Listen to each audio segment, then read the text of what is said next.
Hey friends, this is David Bedrick, and I should have announced that I'm doing an UnShamed TV live today, but there you have it. As fast and as competent with keeping up with the communications as I can be. I'm a little bit off with that, but if you connect with my website or go to my Linktree bio, you can find where the episodes are. This is going to be episode 9. Hey, thank you all. Hey, Blake, I'll let you in just a few minutes. I see you're there. Great. And hey, Global Heart is here, and Beck.Wang and Alice Spratt and other people are here. Welcome. I'm glad to sit here with you. UnShamed TV started with a vision of mine and a friend and producer, Kieran, and I'm listening to myself say and this little critic going on and saying, "Don't say that, you're on live things, stop saying I don't know who says that to me. It wasn't the parent, but somebody has an idea that I should be not saying shut up. So there we go. That's enough of that. Hey, Temple of Rose and Ground Yourself and Yumming Tea and Pelvic Pain Coach. Wow. Awesome. Merging Earth. I like that. So the vision of UnShame TV was from my friend Kieran, and she said, David, certain people learn things from what you say and what you write and the reels and your passion to say things, but there's nothing like watching you do what you do. And when people can see the unshaming process, something special happens that you can't explain, or you can explain, but it's not the same impact. And I just know that was right, and that's why I'm doing that. Hey, Jessica and Chelsea. I always start with a line from the poet Galway Kinnell, and it starts with the line, the bud. I have seed in my mind. The bud stands for all things. And what Galway Kinnell is referring to is, or what I'm referring to maybe, I don't know what he's referring to, he's the artist. What I'm referring to is that everything can be looked at as a bud. And that's really important to me. And each day something presents itself to me and I think, no, look at that as a bud. And lately it's been the topic of freezing and fawning. That's become so important, and it's highlighting for so many of us a spot that says trauma lives here, abuse and trauma lives here, coping strategies live here that lead to freezing and fawning that aren't as adaptive as they could be, that aren't as beautiful as they could be, that aren't as powerful or authentic as they could be. So that's great and so important. And so many people are using that language to highlight those coping strategies and their desire to live more deeply. And when I think about unshaming, I start to see people treat themselves like they have an illness. Fawning and freezing is a symptom of the illness called trauma. I need to get past that. Hey, Halloween and Catherine and Karma, Koala, whoa, and Cindy. So people start to say, oh, this is what's happening, and I need to overcome that. I need to get rid of that. That's a symptom of a problem. If I can get rid of the problem and address that or heal my trauma, then it goes away. And I think that's great. That's great work. I really am saying that. And I'm saying something in addition. When one looks at oneself through a lens for a long period of time, over and over, this is what I do, this is what's wrong with me, I have to correct myself so I don't do that, then we miss something. Shame enters the system, and we start missing the bud that stands for all things. What could be the bud in freezing? Freezing has an immovability, has a coldness, I'm pulling back and withdrawing inside. It needs to be supported to do that. unfolded to do that, unshamed to do that. So it doesn't by itself, but it can be. Whereas if we go the other way, I got to stop doing this, this is wrong, we'll never see that. And fawning also has a seed in it, right? A bud in it. Fawning has a connectedness, a sensitivity, a sense of relationship. I'm not saying it's good that it comes out in that way, in the fawning way, but there's a sensitivity and awareness. There are things that are inside our difficulties that don't get seen when we treat them as symptoms of an illness. Anyway, that's something that's on my mind today. And then I'm going to bring on Blake, and Blake and I are going to do some unshaming together. I always tell people, my producer, Kieran, vets people, talks to them about what's happening, that this is live, obviously, that this is not going to be a long-term therapy process, that this is going to be public, that everyone's, those kinds of things, so that people are prepared for what's happening here. Hey, Stephanie, rather, and Luna D, do I say it that way? Yeah, and I always say, don't tell me anything. Why not prepare me by telling me what's on the person's mind? Because for me, as an unshaming practice, I want to see what I see in the moment, fresh. Like if someone says, I'm going to introduce you to a flower, let me tell you all about it. Then you see it and you have names in your mind. Oh, that's this part of it. That's this thing in the flower. Oh, right, that's that aspect of this particular flower. But if you see it for the first time with beginner's eyes, then you see it for what it is. It's nature, and that's very important to unshaming. Okay, I'm going to bring Blake in, and we'll see what kind of unshaming we can do and what he's going to get help with. Oh, I'm not seeing... why aren't I seeing your request, Blake? Why aren't I seeing your request? I'm seeing another person's request. Let me see if I can go back and find your request. It should be there. Go live with. If you're, well, I guess I'll find out whether you're getting on in a moment. Oh, there we go. Something's happening. Hey! Hi, Blake. I'm moving my thing so I can, whoops. Don't dump the whole thing. There you go. I think that's right. Don't dump the whole thing. Second, so that my face is actually in the screen and stuff like that. Yeah, this is my first time going live officially. How's my camera look? No, you look great. You are great, so I guess you look great. Okay, and I'm going to move back a little bit so that we have a little bit more body. Okay, great. Thank you, everybody, for being here. Blake, we've never sat together other than typing messages on Facebook and things like that. So nice to meet you. I see that wonderful hair and beard and face, and yeah. It's great to be here. I'm tuning in from the Caribbean with my scruff. Caribbean hair. Okay, Caribbean hair. I'll write that down. Caribbean hair. Make note of unshamed Caribbean hair. I'll write down. Where are you? Where in the Caribbean are you? Oh. I'm in Puerto Rico, in Old San Juan. What brings you there or brought you there? I've been called for a while, and my 29th birthday was January 5th, and I said yes to a call. Oh, wow. I've been here for 2 months. Wow, like a living there, kind of, not just like a visiting. I thought I would be here for a week. I've now been here for 2 months. And gorgeous. Gorgeous. Gorgeous.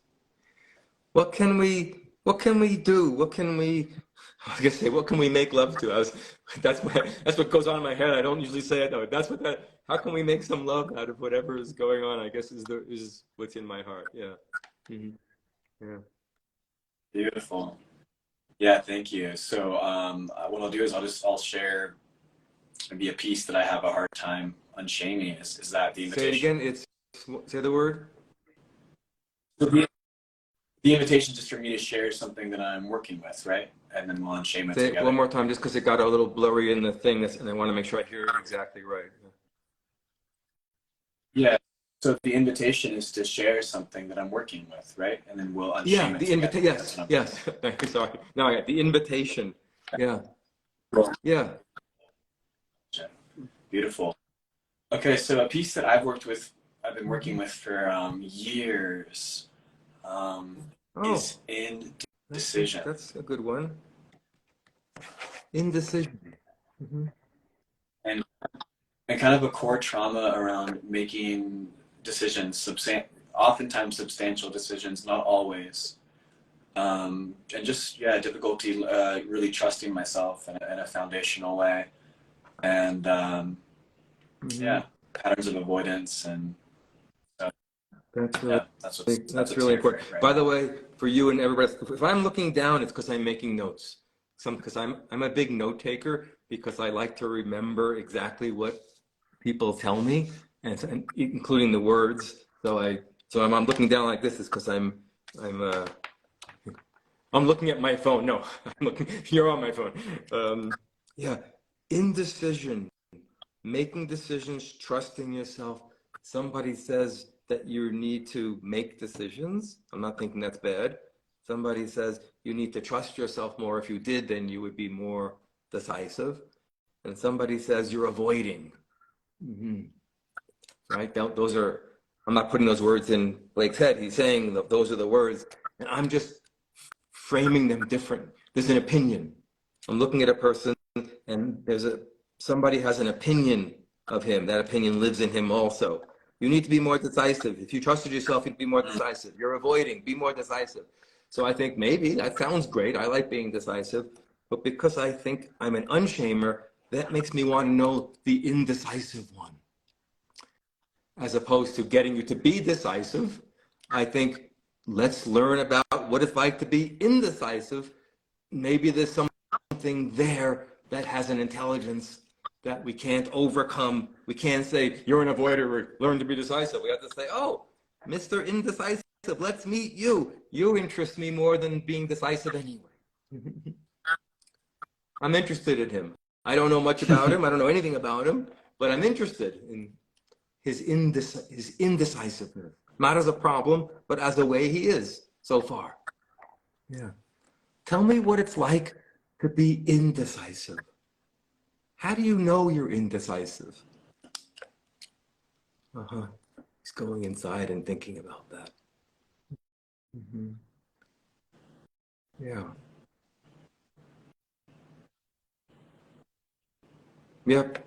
Yeah, it can show up a few ways. One way it might show up is like it's time to make a decision. A decision needs to be made. And avoid. There'll be the one who avoids making the decision because it brings up a certain amount of distress that something doesn't feel equipped to be with and choose through it. Another time. That's okay. I'm good at doing both. Yeah. You're 30 years of making notes. Years, yeah. They're really great notes. You can see how clear they are. It's a big mess of stuff, Yeah.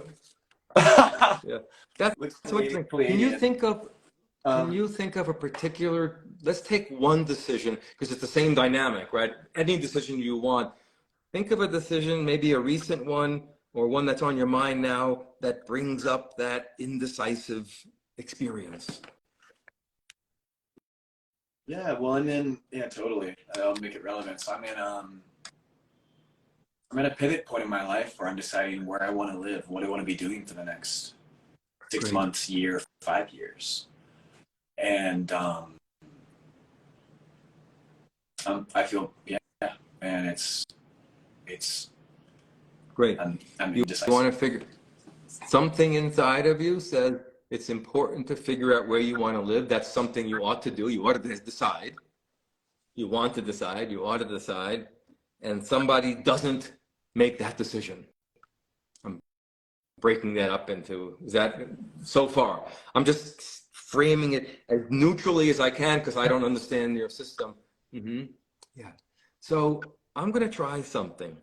I'm going to try, Blake, telling you that you should make this decision about where to live. And I want you to study what happens for you as neutrally Okay. as you can.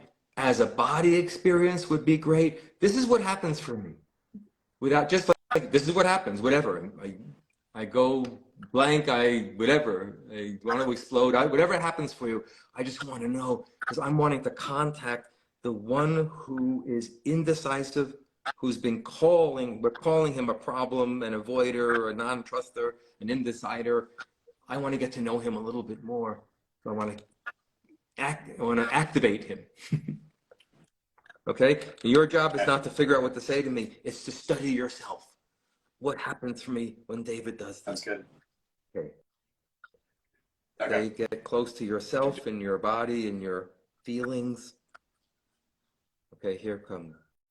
Blake, you need to decide where to live. You can't be indecisive about this for long, or you're avoiding it actually. Stay with your feelings. You have to decide. You can't just put it off forever, you know.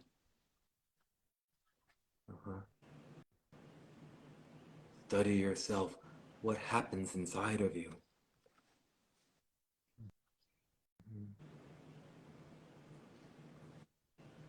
Yeah. Yeah, so I'm tracking a few things. One is Great. part of me wants to turn away. Don't make me just like turn away and hide and kind of protect my body. And another part of me actually opens around like the front side of my spine. There's some open breath. Yeah, sense of relief. And imagining my father confronting me in a loving way. So there's kind of both those experiences I noticed. There's a turning away, and you show that with your body really well. And then this open breath relief. Let's take them one at a time. Let's start with the turning away. And the reason why I want to start there is because if on your own, you think I should make a decision, and a part of you wants to turn away, and then you're going to think I'm indecisive, and you won't understand what your turning away is all about enough. I'm not thinking you should turn away. I'm thinking you do. And therefore, I want to know you. I'm saying that to you and to everybody. That's the unshaming way. You see, I don't take the opinion of a person that they have about themselves. This is what's wrong. This is why I'm this way. I think they're telling me about a situation that I need to know a lot about. And if shame lives there, then I'll say, oh yeah, making decisions. Let me help you. I have the 3 steps. Do this, connect with this. Then you'll find your confidence and you make good decisions. But that's not an unshaming way. That just goes along with the idea you're an avoider. And what we then avoid is, who is this person who wants to turn away? And why? And what is he about? And what does he know about decisions? Then we don't ever ask him. We just treat him like a symptom. If he went away, everything would be fine. Right? And most of us think that way. If this part, my insecurities, I used to think this all the time, went away, I'd be great. I'd be much more confident. Why wouldn't I want that to happen? Look, seems obvious, but it's not. Okay, I'm going to do that one more time. You have to figure out where to live. And I want you to consciously start to turn your head. I think you were turning left. Yeah. Turn left, and your hand went up. And just begin doing that again, and just follow your body, and I'll support you to do that a little bit more. Let your body go, keep turning as if it could turn forever, or as far as it wanted to go. It's a free body. Yeah, okay, so here we go. You've got to figure out where to live. Make a decision, Blake. Go ahead, begin turning. Oh, wow, there. Closed hand, those are strong. Oh, wow, that's very powerful. I don't know what's happening, but that's very powerful. Stay there, Blake. We don't know what we're doing, that's fine. Just believe in what's happening. Those hands, your forearms are up. Your hands are closed or clenched on your head. Your lower arms are up. And if your body were free to keep going, as if this was the beginning of a motion and it would go even further, what would it do? Very touching. Stay with that, Blake. And the reason why I'm saying that, everybody, is because shame censors. I want him to go as far as his being would go. I'm not exactly seeing you. That's okay. But I know that yeah. Sorry, yeah, Nick. I can. Okay, thank you. That's actually good. And now I'm hardly seeing his face at all. I'm just seeing the shoulder. Back. I'm seeing his back. He's turning his entire back to me. Fascinating. The one who says you should make this decision, he turns his back and does this arm hand motion. Somebody says, does this kind of therapy have a name? Yes, it's called unshaming. And stay there, Blake. And see if you can tell what's so good about being not facing me with your hands and arms up, curled away. Just study it as if something divine says, please practice this. This is a practice. Please practice it. This is a yoga to learn. Believe in it. Believe in it's just right. It's a deep intelligence in doing this.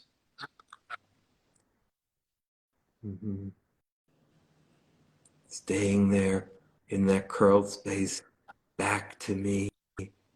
I'm just witnessing. I don't have a theory about what you're doing or what you should do. I'm just knowing you're doing it. And I believe in you. What's so good about being like this?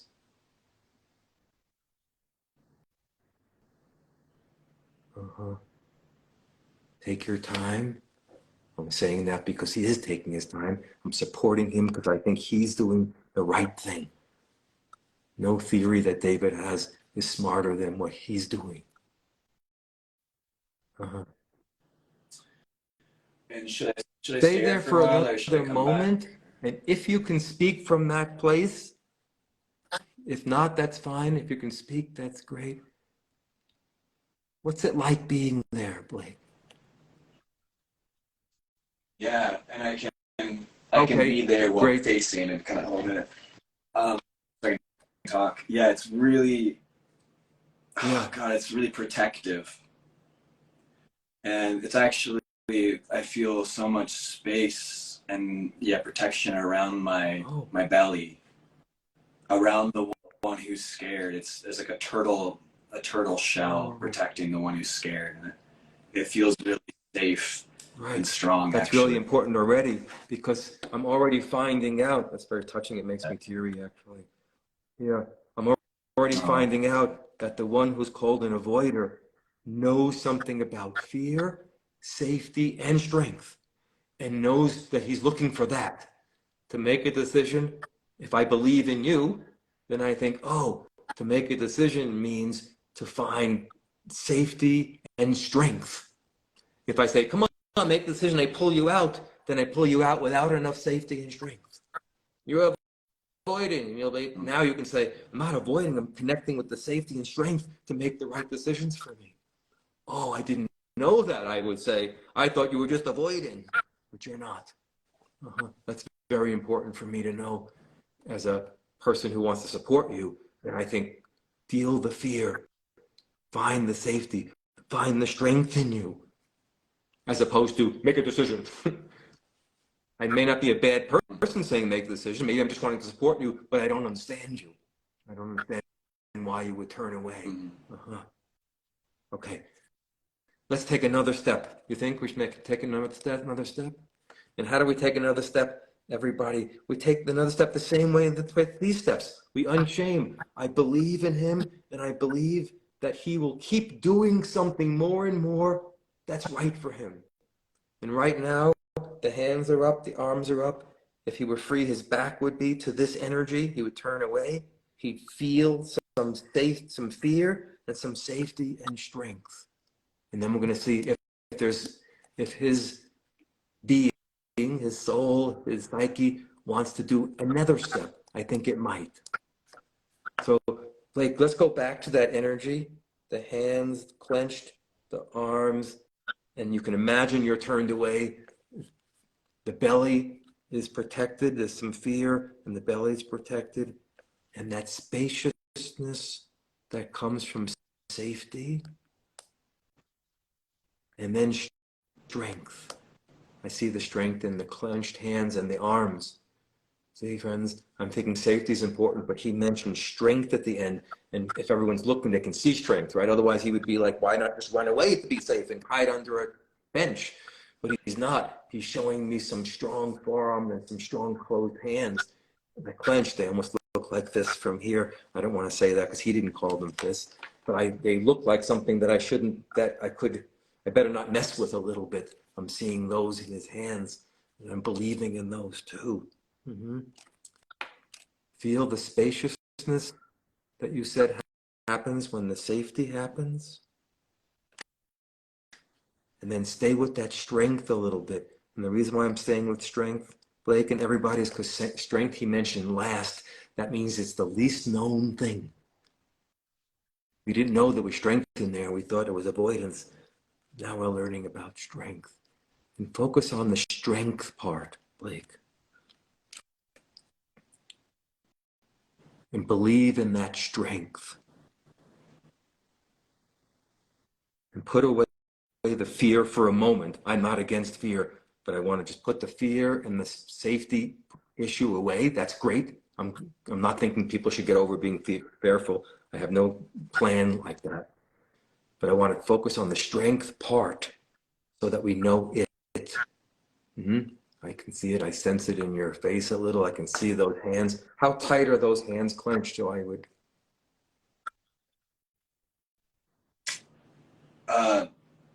They're taut. They're taut. They're not just closed loose. They're closed like tight. Good. Feel that tautness of the hands. Mm-hmm. And feel that in your body. If you can, consciously ask your body to be a little bit more like those hands. So why am I doing that, everybody? I just want him to be in touch with this aspect. There's other feelings in him I'm marginalizing just for a second because I want to know this one. They're all important, though.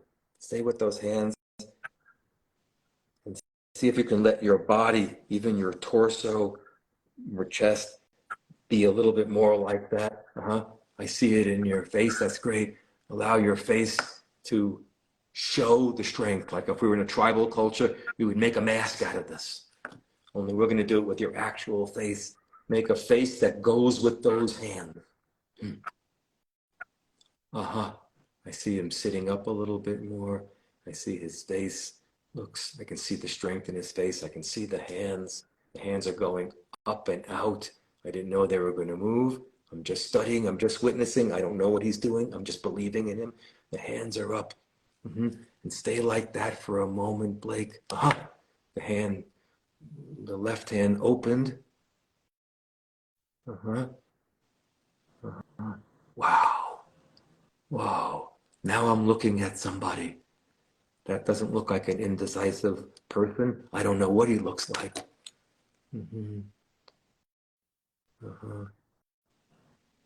And Blake, let's take a radical step that I don't always do here. Let's imagine that you're channeling a spirit that's like this. There's a spirit that's come. Yeah. He has those hands. Yeah. Great. Thank you. That's great. There he is. He's got those hands. Go back to the body and the face so that you're staying in it. We're going to shapeshift. We're going to do something shamanic. We're going to shapeshift out of Blake into this. Yeah. Feel it again in your body, in your face. I'm reminding him, everybody, so that he can connect with this thing that lives in this seemingly indecisive place. There he goes. Dear Spirit, my friend Blake is being called indecisive, and he thinks he needs to figure out where to live. What advice do you have for him?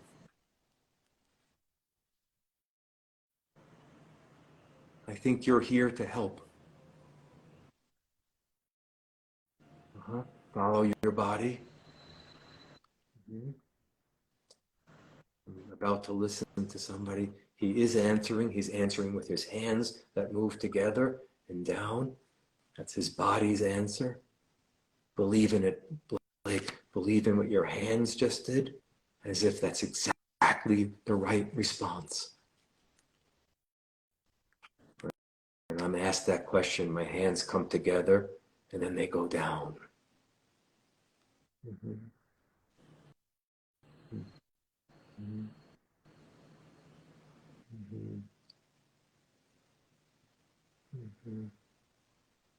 I think I need your help because I don't know what to do. I'm in Puerto Rico at the moment.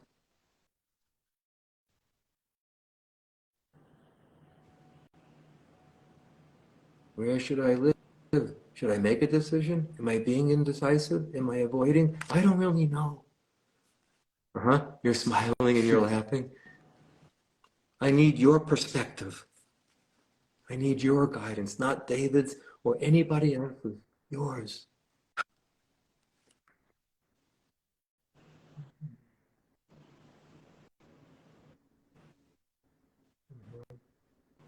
What happens to you when you meet me? My fears, my sense of avoiding, my indecisiveness. What happens when you listen to me talk about my indecisiveness and my need to figure it out? You don't seem shaken by it.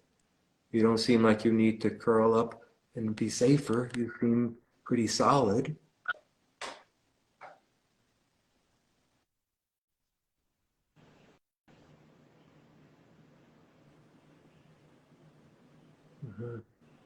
You're creating a quiet space for me over here, and I'm worried. I'm just looking at you, and I notice I'm becoming less worried, and I'm just more deeply with you. I'm like, wow, that's an interesting person. He doesn't seem to be drawn in by my concerns at all. It looks like he's just sitting there solid. How do you do that? I get shaken by these things and become self-critical and stuff. And I need protection. I feel scared. You don't look scared.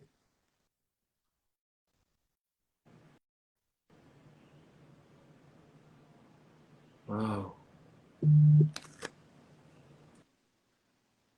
Just believe in yourself. Like this is exactly right. That's the unshaming way, everybody. I believe in him. I have to throw my psychological ideas out the window and think this is the answer. That's the unshaming way. I know I need you to help me around decision making.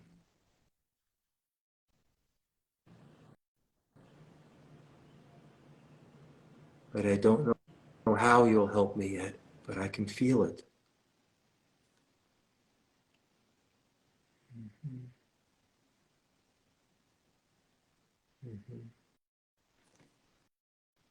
If you could help me, how would you do it?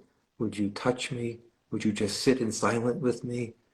Would you say words to me? Would you sing songs to me?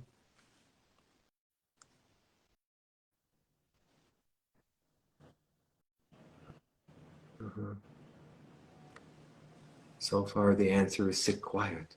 Okay. Yeah, what's happening for me is it's like my energy is just condensing. The strength is really condensing into my belly, my low belly, quieting and strengthening and a simplifying. And I don't know how long it will go for, probably for some time. But that's my. The energy is simplifying, going into the belly where there was also fear. I'm not saying there shouldn't be.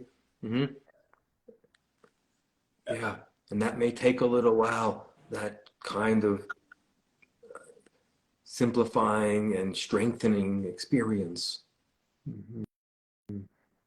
Okay, I'm going to sit for another couple of minutes with you and learn from you. I'm going to treat you like my guru, like my teacher who's showing me the way. Just sit. I'm going to try to draw my strength from watching you simplify. And draw that strength into the center of your belly. And you made a motion that was like a straight line, almost like a focus or something. Wow. I'm starting to forget about my decisions, whether I should make any or not, because all I'm starting to feel is more centered with you.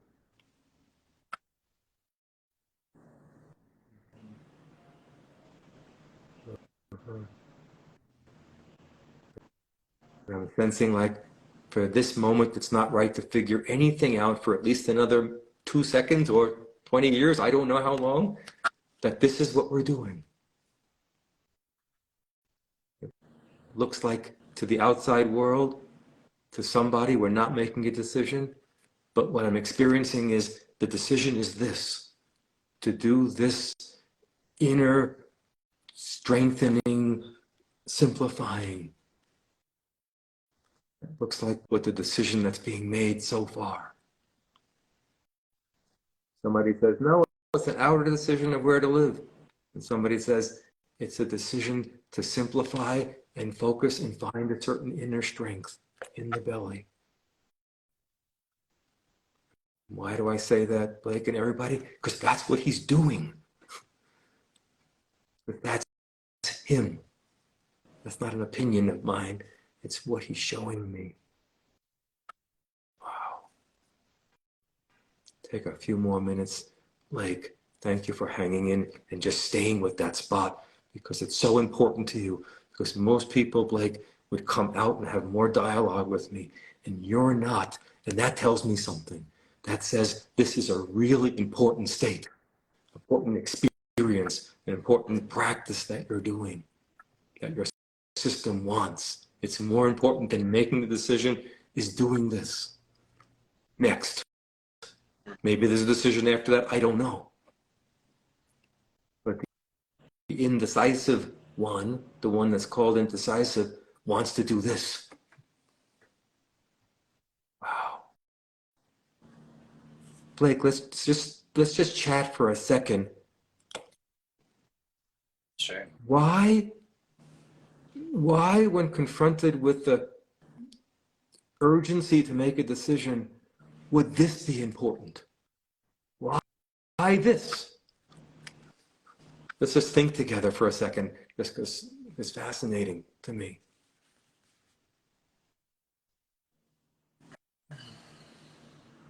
Why not? Why shouldn't we sit here and think, well, what are the options? Well, this is a positive, let's put some goods and bads to the options and figure that out. Why this instead of goods and bads and positives and negatives to the different options? Why this?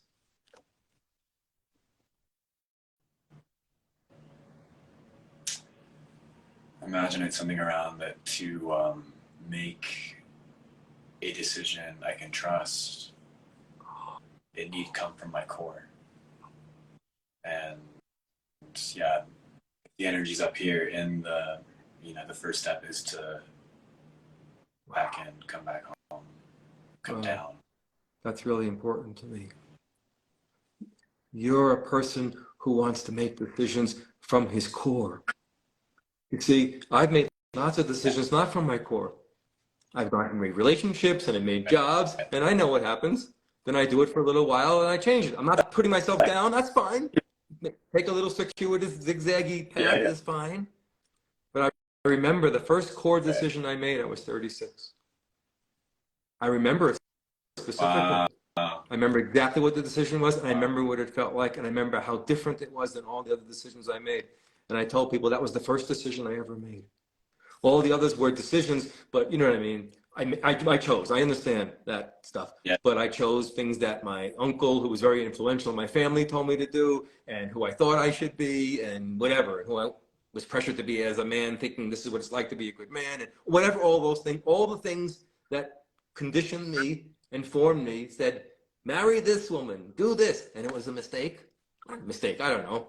I had a marriage for a few years and it ended. I don't know if that's a mistake or not, but it wasn't going to sustain, right? I made decisions like that. I was moved by forces that weren't out of my core. Again, I'm not putting myself down. My path had some zigzags in it. That's human. But I remember at 36, I left everything.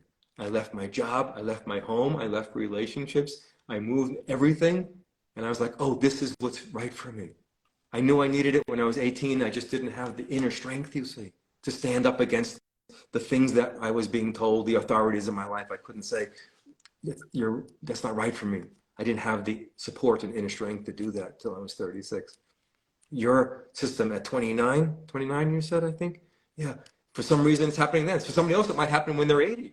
Somebody else it happens when they're 5. That kid never goes along with anything else other than what, you know what I'm saying? I don't know why. It's not an age thing. It's not like I've developed into it. It's just nature says, this is the time of this blossoming. For me, it was 36. It said, it's now your time. For you, it's now. No, not any decision. Not from up here, from the core. Mm-hmm. Profound. That's profound. And believe in that. And it will take you. There'll be a decision. But right now, there is a decision. The decision is, stay and build this inner strength. That's the decision. That's the answer to the you're avoiding and this and that. You're like, no, I'm making the decision to sit here, connect with the inner strength in my belly, simplify everything, move from my head down into my core, and move from that place. That's my life moment. When will you move? When I'm ready. Will it be 10 minutes or 10 years? I don't know. I'll let you know. And don't tell me I'm avoiding, and don't tell me I don't do this, and don't tell me I'm indecisive. I actually want to make a fiercely decisive decision. That's what I'm looking at. Just want to play that back to you so that you can see that, so that the shame doesn't enter and those labels don't have so much force on you anymore. So you stop thinking of yourself as an indecisive person. That's not going to help you. Mm-hmm. Yeah, it won't see this. Mm-hmm. Yeah. Powerful. Very powerful. Blake, I don't know what to say. I'm just touched, and what I want, this is what would happen for me right now if I were free. I'd get off this and I would go to my partner and say, Lisa, you wouldn't believe this. Let me tell you how amazing this guy is and what he's like and what I learned. And he thought he was doing this, and then he turned around and he had all this strength in him. And he's like, oh, it's amazing. It was a miracle. That's what I would be saying. I'd be like a little kid who was very happy. So I don't know where to show that, but that's what's inside of me. And then meeting a man, it's really a special blessing, because so many women end up coming to personal development, therapeutic kinds of things, unless it's a men's group, right? Then men come. But if it's not a men's group, if it's open, then mostly women show up to personal development things and show up to do these things publicly.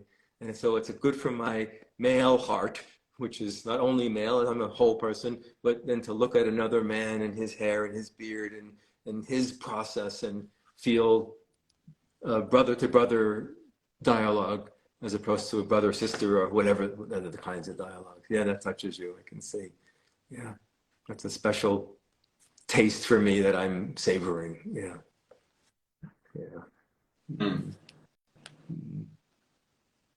Yeah. Thank you, Jay. Thank you. Lots of love, brother. I see you on social media. Thank you, everybody, for joining. Share the UnShame TV. There's no cost. It's free. There's no gotcha here. It's really to help people who come, and then help people see what it looks like to witness a person without a theory or an agenda or an idea about what's right for them, or an idea healthy is this and unhealthy. Just believing in another person. And then what happens when you do? People show you things that they didn't even know about themselves. It's a privilege. Lots of love, everybody. Bye, Blake. David, thanks everyone.